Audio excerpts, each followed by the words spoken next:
دنیا کا سب سے خطرناک کانفلکٹ اب شروع ہو چکا ہے۔ اسرائیل نے ایران کے نیوکلیئر پروگرام پر ڈائریکٹ حملہ کر دیا ہے۔ دنیا ایک اور جنگ کے کنارے پر ہے۔ اسرائیل نے ایران پر وہ حملہ کیا ہے جس کا صرف اندازہ ہی کیا جا سکتا تھا۔ بسم اللہ الرحمن الرحیم۔ السلام علیکم۔ MB لرننگ ہب میں خوش آمدید۔ ریسپیکٹڈ فیلوز، آج صبح اسرائیل نے ایران کے اوپر ایک بہت ہی انپریزیڈنٹڈ ایئر سٹرائکس کی ہیں۔ اس سے ہم اگر کہیں کہ یہ انپرووکڈ ہیں تو یہ بھی کہنا غلط نہیں ہوگا۔ ان ایئر سٹرائکس کو، ان آپریشن کو انہوں نے نام دیا ہے رائزنگ لائن کا۔ اس آپریشن میں اسرائیل نے ایران کے نیوکلیئر فیسلٹیز کو، سینئر ملٹری لیڈرز کو اور بیلسٹک میزائل پروگرام کو ڈائریکٹ ٹارگٹ کیا ہے۔ اسرائیل کے مطابق اس آپریشن میں 200 فائٹر جیٹس کا استعمال کیا گیا ہے اور prime minister Benjamin Netanyahu کے مطابق یہ air strikes almost multiple days تک جو ہیں وہ جاری رہ سکتی ہیں، جب تک ان کو یقین نہ ہو جائے کہ ایران کو جو وہ نیوکلیئرلی خود کو اسٹیبلش کرنا چاہ رہے ہیں ان کو انسٹیبل کر دیا گیا ہے۔ اس حملے سے ایران کو کافی بھاری نقصان اٹھانا پڑا ہے اور ان کے موسٹ پاورفل ملٹری لیڈرز جو ہیں وہ شہید ہو چکے ہیں۔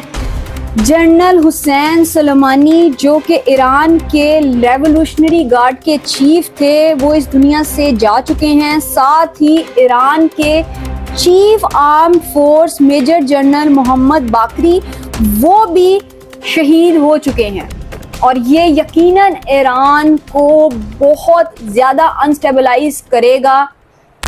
اگر ہم لاسٹ 2 ایئر سے دیکھیں، جب سے غزہ اور اسرائیل کے درمیان کانفلکٹ جاری ہے، اس سب میں کافی زیادہ نقصان اسرائیل کو فیس کرنا پڑ رہا ہے، کیونکہ اگر میں یہ کہوں کہ ایران ایک واحد مسلم کنٹری ہے جس سے اسرائیل کو یا کسی بھی غیر مسلم کنٹری کو تھریٹ فیس کرنا پڑ رہا ہے تو یہ کہنا غلط نہیں ہوگا، کیونکہ یہ واحد مسلم کنٹری ہے جو اسرائیل کو ایک پراپر سیٹ بیک دے رہی ہے کہ وہ غزہ میں جاری نسل کشی کو روکے، ختم کریں اور فلسطینیوں کو ان کے حقوق دیں، اور اسی وجہ سے اسرائیل ان کے خلاف مسلسل جو ہیں وہ سٹرائکس جاری رکھے ہوئے ہے۔ 1.5 سال میں انہوں نے ان کے جو میجر پاورفل لیڈرز ہیں ان کو شہید کر دیا ہے۔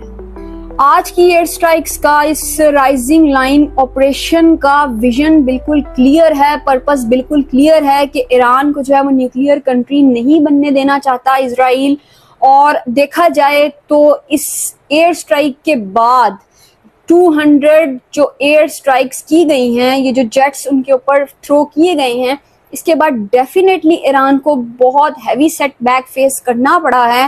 ان کے میجر 6 جو سائنٹسٹ ہیں وہ اس میں شہید ہو چکے ہیں۔ ابھی تک جو اسرائیل نے کنفرم کیے ہیں کہ انہوں نے ایران کو جو نقصان پہنچایا، اگر اس بارے میں ہم دیکھیں، بنجمن نیتن یاہو نے کہا ہے کہ اس سٹرائک میں ایران کا نتنز انریچمنٹ فیسلٹی سینٹر اور 6 nuclear scientist ballistic missile development centre کو تقریباً تباہ کر دیا گیا ہے۔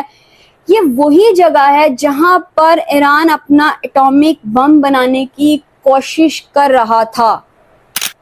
ایران ایک بڑی باہمت کنٹری ہے۔ اگر ہم دیکھیں آج جتنے بھی مسلم ممالک ہیں، جو پاورفل کنٹریز بھی ہیں، فائنینشلی اسٹیبل بھی ہیں، جن پر سینکشنز نہیں بھی ہیں، وہ بھی اپنی وائس کو اتنا پاورفلی ریس نہیں کر رہی ہیں جتنا پاورفلی ایران ریس کر رہا ہے، اور اتنے سیٹ بیکس کے باوجود ایران نے جو ہے وہ خود کو ڈاؤن نہیں کیا ہے بلکہ فوراً جواب دیا ہے، اور اسرائیل کے مطابق 100 ڈرونز کے تھرو جو ہے وہ اسرائیل کو جوابی کارروائی کر دی گئی ہے ایران کی جانب سے، اور ابھی کنفرمیشن پراپر جو ہے وہ نہیں ملی ہے، لیکن کتنا نقصان ہوا ہے اس سے اسرائیل کا وہ شورٹی نہیں ہے، کیونکہ ہم سب جانتے ہیں کہ آئرن ڈوم جو ہے وہ اسرائیل کا بہت ہی ایک پاورفل ڈیفنس سسٹم ہے، تو کیا نقصان ہو پائے گا اس سے اسرائیل کا وہ تو کہنا مشکل ہوگا، بٹ اٹ ڈیپینڈس کہ آپ کتنے باہمت ہیں، آپ خود کو جھکاتے نہیں ہیں دشمن کے سامنے اور آپ سامنے والے کو